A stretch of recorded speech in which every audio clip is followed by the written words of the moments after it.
Pode Tudo, podcast da Tricom Coworking, traz entrevistas num bate-papo descontraído que te deixa mais conectado com o mundo de negócios e oportunidades. A apresentação, Jonas Tilp. Olá, sejam todos bem-vindos ao podcast. Hoje um podcast híbrido, né? Nós temos aqui o podcast da Tricom Coworking, que é o Pode Tudo, e temos o podcast do Mundo MPE, que é o podcast da Ajorpem. Lembrando que neste caso aqui a gente também está hoje sobre o patrocínio do Sicredi e o apoio da NSC TV. Nosso tema de hoje é falar sobre voto, né? E aqui a gente traz a campanha que o Conselho das Entidades de Joinville está trazendo e está divulgando, é que seu voto faz a diferença. Eu estou aqui com um grande amigo meu, Valmir Santiago Júnior, que é um especialista nessa área de política, fez diversas formações. Seja bem-vindo, Valmir. Muito obrigado, Jonas. É uma grande alegria estar aqui conversando sobre um tema tão importante, né, da qual discutimos tanto no dia a dia, e é importante cada vez discutirmos ainda mais e nos aprimorarmos cada vez mais nesse tema. Quando a gente fala de política, a gente tem que entender, primeiro de tudo, que o mundo ele é governado pela política, né? Quer a gente goste ou não, a gente até pode dizer que não gosta de política, dá para fazer aquela comparação com um prato de comida, né? Se você não escolher o que você quer comer, você vai comer o que os outros eventualmente te oferecerem, ou pior, né? Você vai passar fome. Então é melhor que a gente exerça o nosso voto da forma mais consciente possível, pesquisando um pouco sobre os nossos candidatos, escolhendo bem. E principalmente o que a gente vai falar aqui é se articulando, né, Valmir? Sim, discutindo, nós tivemos na plenária lá, falamos um pouco até de Platão, o pensamento dele, né? Que não tem nenhum problema a pessoa não gostar da política, mas com toda certeza elas vão ser comandadas, governadas por aquelas pessoas que sim gostam. Então nós temos que participar ativamente para que possamos fazer a diferença ativamente na política local e nacional. E a tua história com a política, ela vem desde quando, meu amigo? Sei que ela é bem remota aí, Bem, né? Bastante. Eu, na verdade, eu me lembro que foi em 98, o primeiro estalo, assim, para a política, que eu estava na escola da Técnica Tupi ainda. E lá atrás... Ensino médio, e me falaram numa reunião lá que tinha um tal de Grêmio Estudantil. Daí eu já estava quase um ano ali, na metade do ano, mas por que é Grêmio Estudantil? Daí eu perguntei para o professor Roque ainda, era o diretor, Roque Matei, e eu fui atrás para saber o que é isso. Não, isso representa os alunos, tem que, né? Mas assim, mas se representa os alunos, por que eu estou aqui há meio ano e não estou sabendo sobre? Então alguma coisa está errada. Sim. E eu me lembro que na época fizemos uma coisa meio audaciosa, que foi montar uma chapa. Já que com a eleição é na semana que vem, vamos montar uma chapa. Nós éramos calouro, e na época a Escola Técnica do Tupi tinha essa história de calouro e veterano muito forte. Montei uma chapa só de calouros. E fomos sala a sala para pedir voto. Foi uma coisa absurda, assim, né? Porque onde já se viu os calouros? Teve sala, como tinha aquela coisa, e jogavam papel, zoando com a gente. E conseguimos o segundo lugar. Quase beliscamos a vitória naquele ano. Só que daí ficou marcado, e daí, no próximo ano vai. E começamos a articular para o ano seguinte, e vencemos a eleição, fui presidente do Grêmio, e ali foi uma coisa, leva a outra. Tu começa a buscar, e realmente, quando tu tem, sabe, aquela dedicação de se buscar cada vez mais, foi automático. Fui para a universidade, já fui para o Diretório Central dos Estudantes, fui eleito presidente lá, e aí entra na política. Enfim, é algo que realmente apaixona. É desafiador, porque tem muita, sabe, ainda mais vivemos tempos difíceis hoje para falar de política com a população, mas é nesse momento que devemos buscar saber ainda mais e participar mais ativamente do processo político. E vamos lá, cá entre nós, né? Se a gente olha a nossa região, né? A gente pode falar de alguns prefeitos, podemos falar do prefeito Clenilton, podemos falar do prefeito Adriano, que são excelentes prefeitos. Sim. À frente das suas prefeituras, né? O prefeito Rodrigo aqui de Garuva também. Então, assim, a nossa região hoje, ela está vivendo um momento muito especial com excelentes representantes. Se eu lembro, se não me falha aqui a memória, o Adriano também começou, né, na época da escola, entrando em movimentos aí do próprio centro estudantil, acho que no caso dele foi dentro do Bonja, né? Fomos até alunos do Renova BR, né? na mesma turma. O que é o Renova BR, já que a gente está falando aqui? Então, o Renova BR é uma escola de formação de políticos, a primeira escola para que forma políticos do Brasil. Então, eles realmente têm como intuito dar educação política para que nós possamos tomar as decisões sempre baseadas, né, decisões baseadas em evidências. Então, não é nada ideológico, né, é simplesmente para evitar que haja os extremos, mas que dê subsídios para que a decisão tomada do gestor seja baseada em evidências e de fato, possa impactar positivamente na população. Então, tem sido muito importante na eleição de vários líderes pelo Brasil, para deputados federais, né, estaduais, né, prefeitos também e vereadores aqui em Joinville, como o próprio prefeito, e temos também vereadores na casa hoje que foram egressos da Renova BR, da escola de 2020. Poxa, legal. E agora, Valmir, aqui a gente hoje vai focar em falar na matemática do voto, né? Sim. Porque não é uma coisa tão simples, né? Não é só o mais votado que é eleito, né? Existe aqui um coeficiente partidário que eu gostaria que daqui a pouco tu explicasse. Só vou falar aqui para o pessoal, né? Sei que também estão nos assistindo, em números de votos aqui, ó. Joinville região, né, podemos falar assim, nós temos mais ou menos 600 mil votos, né, disponíveis para serem disputados nessa eleição. Lembrando que desses votos aí existe uma quebra natural entre 60% e 70%, o que é muito, né? De 30%, 60%, 70% se torna válido.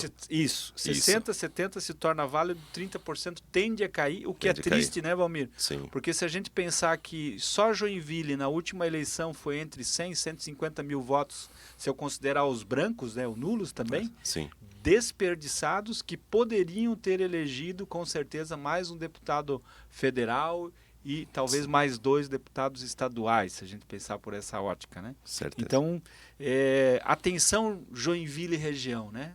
Vamos cumprir o nosso papel como cidadão, né? Vamos comparecer às urnas e depositar a nossa vontade ali. Senão a gente vai ser realmente, como o Valmir e Platão disseram, né? Governado por quem tem mais vontade do que a gente. E às vezes quem tem mais vontade do que a gente pode ter uma vontade bem diferente da gente. Então vamos lá, gente. E um detalhe interessante, né?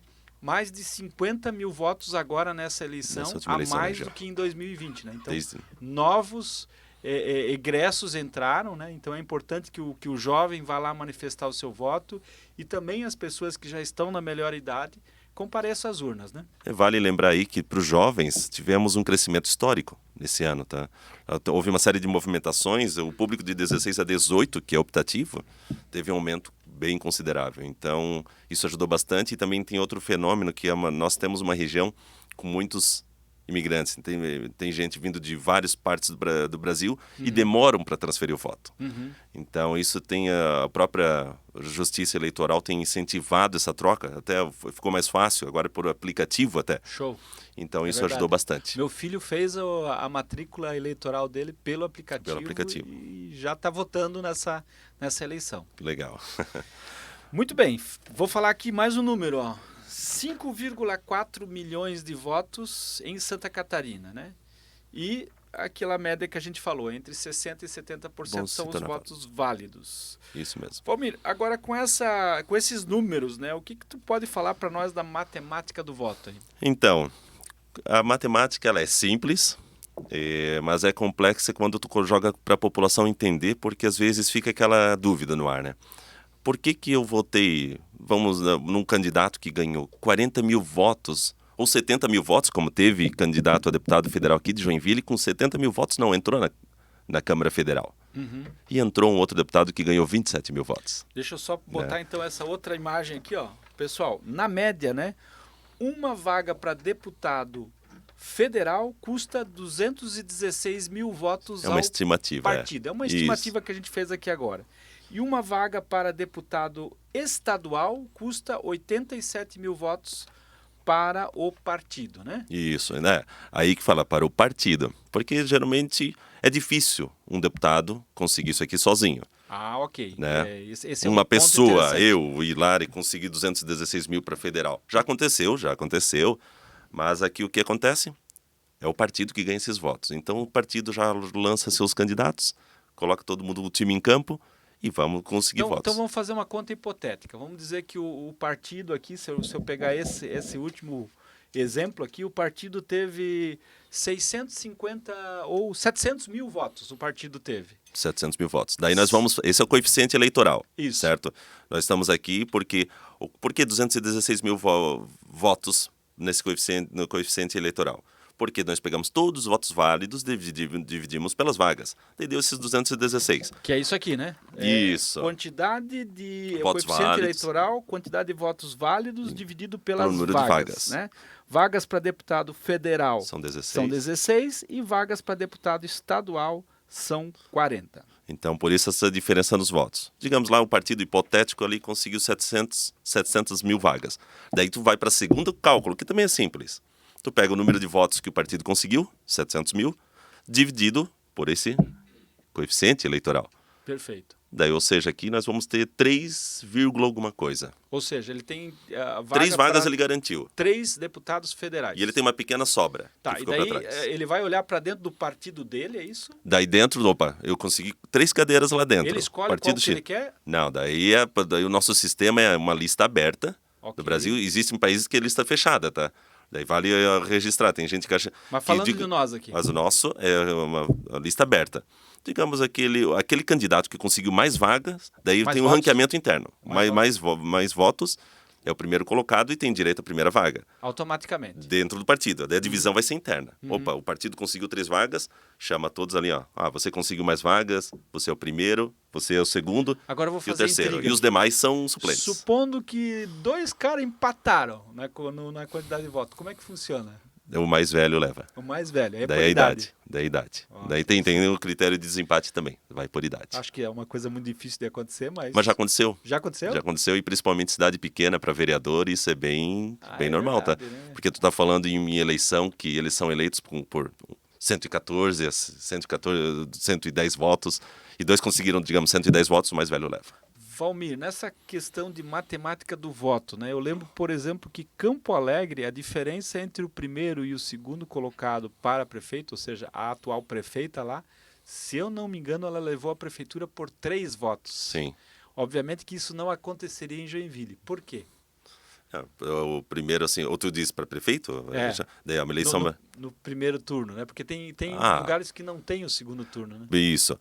São as cidades que têm menos de 200 mil eleitores. Né? Cidades que têm menos de 200 mil eleitores não têm segundo turno. Não tem segundo turno. Na nossa região toda aqui, apenas Joinville tem segundo turno.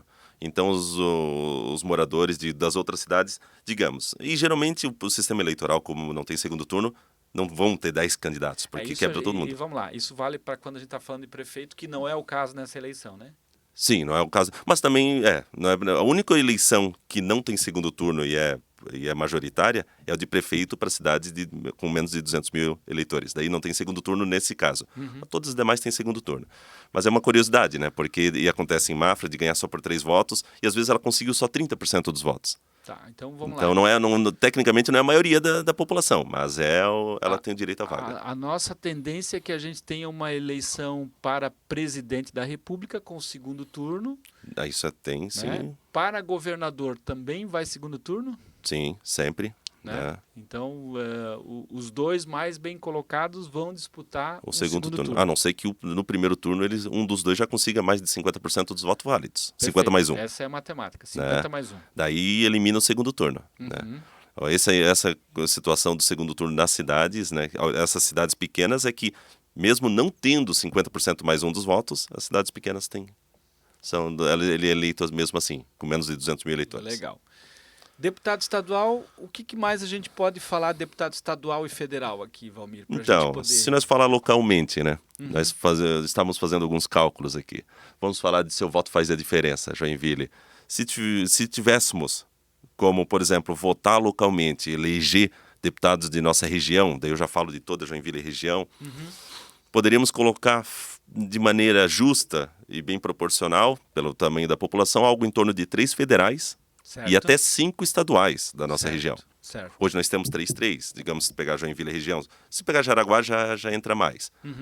Mas esse seria uma conta bem Uma conta crível. E hoje a gente, então, estaria muito bem representado, né? Sim. E é importante a gente destacar para quem está nos ouvindo, sempre que a gente deixa de ter um representante, né? O que um representante faz? Ele vive na região, ele está ali para escutar os eleitores dele, ele está ali para levar as demandas da região em si, né? O que se sofre na região. E ele também tem emendas parlamentares, que são recursos que ele pode, né, via a caneta de deputado estadual e federal, estar direcionando para cá. Então, isso, muito importante. Falar de um hospital equipado, de um corpo de bombeiros equipado, de uma escola, vamos dizer, com mais assistência, com mais infraestrutura, tudo isso pode caminhar à medida que a gente tenha representantes lá. É isso? É isso mesmo. E nos últimos anos tem sido mais forte ainda essa necessidade dos deputados, porque muito se fala do orçamento secreto, mas o que diz ali é que as emendas são passadas para os deputados e cresceu tanto isso que quanto maior, ficou mais importante ainda a conexão de uma cidade com um deputado para conseguir emendas que possam destravar de um ministério de outro através das emendas dos parlamentares. Então isso é uma atenção que nós devemos tomar na nossa decisão. E outra coisa, além da população votar localmente, que eu acredito que é um fenômeno que já está acontecendo, um outro ponto que nós temos que conscientizar é os partidos. Aqui temos lançado muita gente de Joinville pulverizando o voto daqui, e daí, no caso, todo mundo ganha uma boa votação, mas não grande votação, e um grande de outra região pega esses votos do partido e elege um cara de fora. Aqui tem a matemática a matemática terrível, né? Então, quando nós aqui, né, em Joinville região, lançamos, através da representação dos partidos, muitos candidatos, os nossos candidatos, eles vão diluir votos, então, Sim. Em vez de juntar votos, eles ficam minguados, né? E à medida que o voto ele é pro partido e o partido é representação estadual, os nossos candidatos não aparecem em frente a outras regiões que tiveram menos candidatos. Pensa comigo assim, nós temos uma população grande aqui, é o maior colégio eleitoral, mas tem partido que vai lançar 3 candidatos a deputado estadual daqui. Sim, vai diluir. É uma população grande, mas tem uma cidade mediana lá do sul que aquele mesmo partido vai lançar só um lá. Aquele cara vai ficar mais forte. E aquele cara tem toda uma possibilidade de ganhar mais votos que os 3 aqui, que tem um colégio eleitoral maior, só que nós vamos diluir entre os 3. O próprio partido vai dividir entre os 3. Daí lá ganha um voto a mais lá numa outra região e nós perdemos a representatividade. Então atenção aí, partidos de Joinville, né? Eu sei que estamos aqui já em cima das convenções, alguns já lançaram, enfim, mas, gente, por Joinville a gente deveria... por Joinville e região, vamos corrigir aqui, a gente deveria ter um pouco mais de consciência na hora de colocar tantos candidatos, porque isso não favorece o nosso resultado, gente. Localmente, talvez não. Talvez para o partido seja bom como em plataforma estadual, daí eu vejo, porque a visão é partidária às vezes, né? Sim, Esse sistema proporcional tem disso, mas a representatividade regional... Mas daí eu vou dizer, né? Complica. Sinceramente, se a gente contribui com um partido e o mais votado foi lá em Criciúma, por exemplo, Sim. né? É natural que esse deputado federal ou estadual de Criciúma ele vai trabalhar em prol dos eleitores dele. Então, o nosso partido aqui que encheu de candidato, né? Contribuiu com o coeficiente partidário, mas elegeu um candidato lá do Sul, né? Ou muitas vezes elege... A gente vê que Florianópolis, né, que acaba dominando essa esfera, né? Sim, e eu até comentei na última plenária que isso é até um problema de Joinville, que tem muita gente boa. Tem muitos candidatos, tem... Então, quando colocamos todos em campo no mesmo momento, podemos realmente dividir demais os votos do grande colégio que nós temos aqui, e alguns partidos podem usar isso de maneira estratégica. Consigo arrebanhar mais 20 mil votos de Joinville, eu tiro mais 15 mil, para conseguir colocar o nosso deputado aqui que fez 27 mil, 30 mil votos na nossa região. Tá. Eu asseguro essa matemática. Então aqui, a gente conseguiu entender facilmente a matemática para governo estadual, né, o governador, para o presidente, falamos do deputado estadual e federal, também entendemos. Como é que funciona a tal da vaga para o Senado? Então, a vaga para o Senado é muito parecido com a vaga para prefeito de cidades pequenas, com menos de 200 mil eleitores. Digamos que nessa eleição nessa eleição específica, vamos eleger apenas um. Cada estado do Brasil vai eleger um senador. Na próxima, que cada estado vai eleger 2. Entendi. Os senadores são os únicos que não têm 4 anos de mandato, são 8. Certo. Então eles têm hoje está vencendo o mandato daquele que foi eleito 8 anos atrás. Para isso, então, a previsão é que tenhamos aqui algo em torno de 8, 9 candidatos a senador. Certo. Eles vão dividir todos os 3 milhões de votos de Santa Catarina. Uhum. Provavelmente o mais bem votado vai conseguir algo em torno de 30% dos votos. Perfeito. Daí eu consegui o maior número de votos, pode ser um voto a mais do que o segundo candidato a deputado, a senador. Ele já vai estar eleito. Isso aconteceu na última eleição, tá? Teve aquela rixa lá que teve um que na virada final o último senador entrou e ganhou 1.500.000 votos, não lembro, vou arredondar aqui, e outro 1.493.000, ou seja, 7.000 votos num ambiente, num tamanho desse não é quase nada. Sim. Mas ele foi eleito, então é de maneira direta, aquele que ganhou mais votos entra. E o senador tem o principal e o suplente. Como é que funciona essa relação? O suplente já é o segundo colocado? Não. Não, já não, nasce não. junto. É igual o prefeito e vice, presidente e vice, né? Governador E o vice. senador tem 2 vices, no caso. Né? Primeiro e Senador segundo. tem 2? Tem primeiro e segundo suplente. Então, no ato de. Quando você vota num senador, às vezes tem uma letra pequenininha, ninguém se atenta muito, mas está votando no primeiro suplente e no segundo suplente também. Até porque são um cargo de 8 anos, por isso que tem essa história de ser 2 suplentes, porque talvez um daqueles suplentes vai ser candidato no outro ano e é eleito, daí já perde a suplência, daí tem um segundo suplente para aquela vaga. É uns cálculos, né, umas definições deles. Uma outra coisa que as pessoas não costumam se ater muito, né, mas que se ela não tiver um candidato, né, escolhido, né, ou tiver na dúvida, ela pode votar só no partido, né? Pode. E é aí que o sistema proporcional ajuda. Quando nós falamos de votos válidos e vai para o coeficiente partidário, todos os votos, quando que um partido ganha aquela vaga, né? Chegou no número mágico ali de 216.000 votos para deputado federal. Digamos que todos os candidatos daquele partido fizeram 200.000 votos, mas 16.000 pessoas em Santa Catarina chegaram lá na urna e votaram para o partido. E votar para o partido é aqueles 2 primeiros dígitos. Toda vez que tu chega na urna vai votar para um deputado, que são 5 ou 4 dígitos, tu digitou os 2 primeiros números, já aparece o número do partido. Se tu der o verdinho ali, já votou no partido. Daí não preciso mais completar nada. Não, já votou no partido e se tu gosta... Isso tem crescido no Brasil, tá? Nos últimos anos. A ideologia, né? Votar na ideologia. Na ideologia do partido, porque para mim...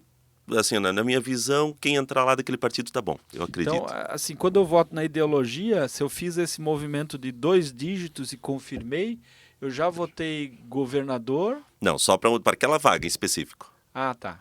Governador e os cargos majoritários é direto, não é partido. Entendi. Prefeito, presidente, senador, tu tem que votar direto nele. Entendi. Não tem voto de legenda no caso, né? Voto de legenda serve para deputado estadual, federal, vereador e... Esses são os são os proporcionais. Senado Senado não, é voto direto, né? É Senado majoritário. voto direto, Entra verdade, como majoritário. É verdade. Então, o máximo pode fazer é anular o voto daí. Se votar de maneira errada ali. Que também sai do voto válido. Muito bem. Valmir, o que mais a gente pode falar sobre... tem aqui, quando a gente fala essa palavrinha aqui, né? Entrada pelas sobras. O que é uma entrada pelas sobras? A entrada pelas sobras é interessante porque teve partidos aí que entraram pelas sobras mesmo, né? Não conseguiram chegar nos 216.000 votos. Lembra que nós fizemos o cálculo dos 700.000 ali. Teve um partido que fez 3,4, se tu dividir os 700.000 votos pelo coeficiente partidário, deu 3,4, digamos. Só que teve um partido que fez 0,8 de uma vaga. Entendeu? Ele chegou mais perto daquela vaga do que a sobra daquele outro partido. Pode acontecer o contrário também. Vai que esse partido fez 3,9, fez 740.000 votos e ele 3,9, quase garantiu a quarta. E um outro partido fez 0,8 da vaga, aquele partido, além de ter feito 3, vai fazer a quarta vaga. Vai ganhar porque ele ganhou chegou pela mais melhor perto. sobra. Só que acontece muito de partidos que não chegaram, como não fizeram nenhum, chegaram perto do 1, e esses vão ganhar um representante pela sobra, não pelo coeficiente eleitoral ou partidário. Interessante que a gente fez uma conversa esses dias na plenária, né, Valmir? Você apresentou brilhantemente.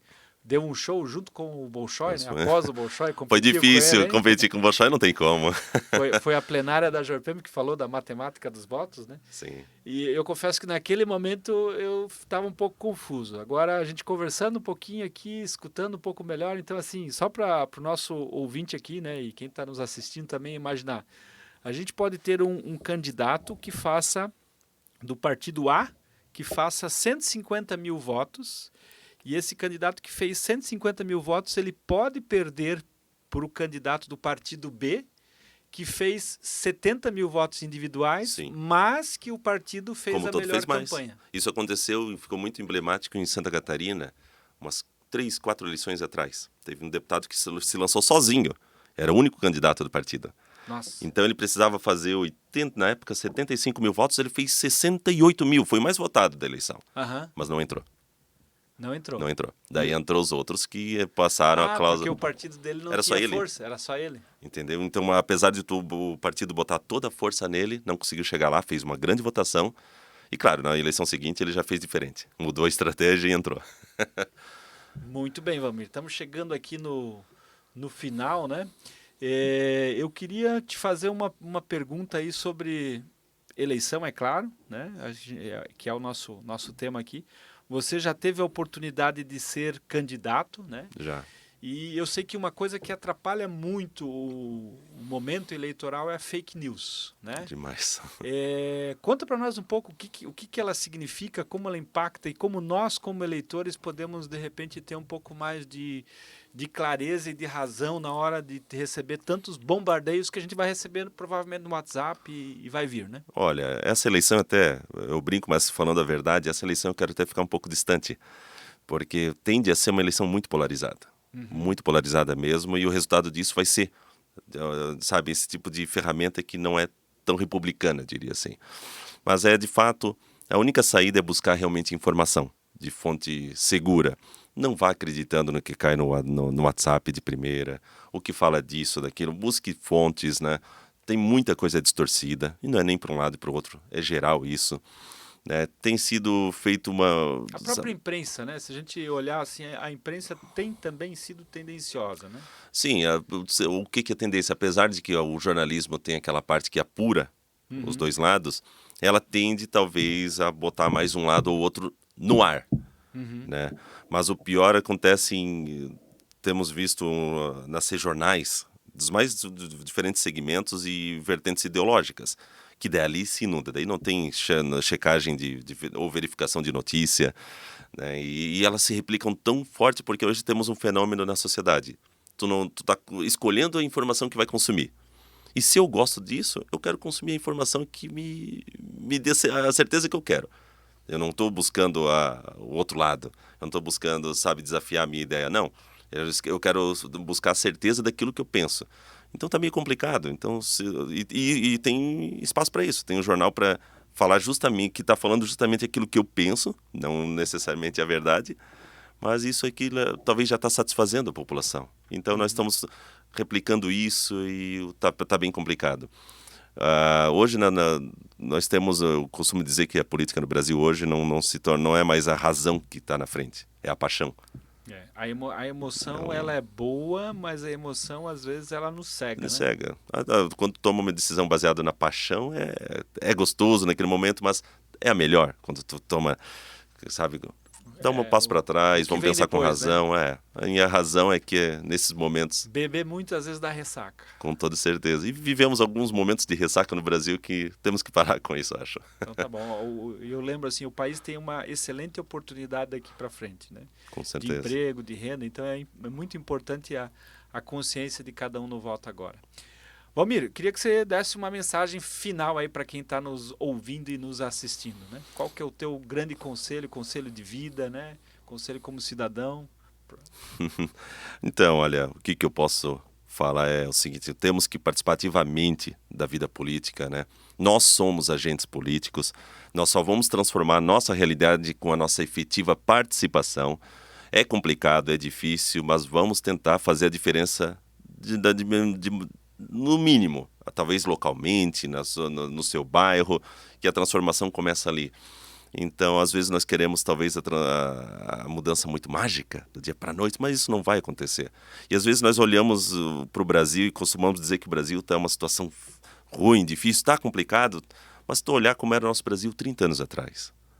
Nós temos evoluído muito, quando era 15 anos atrás. Só que nós temos essa ideia, as dificuldades sempre vão existir, Nós temos que ter a perseverança de ir para frente, né, de maneira justa, buscar saídas, mas isso também participando ativamente da política e cobrando de nossos políticos que devem ser cobrados, não bajulados, seja quem for, é isso aí. sempre. E vocês podem ter certeza, e aí eu vou falar com um pouquinho de propriedade, eu participo de conselho das entidades, conselho da cidade, né? O Valmir também está envolvido em secretarias lá em Araquari. A gente cobra, tá? A gente está presente e a gente está em prol da sociedade. Não é à toa que, né, Joinville foi eleita a melhor cidade para se morar e se trabalhar do país, né? E a gente sabe que isso reflete aqui em toda a região. Com certeza. Gente, eu agradeço muito a audiência de todos, né? Estamos aqui num podcast duplo, né?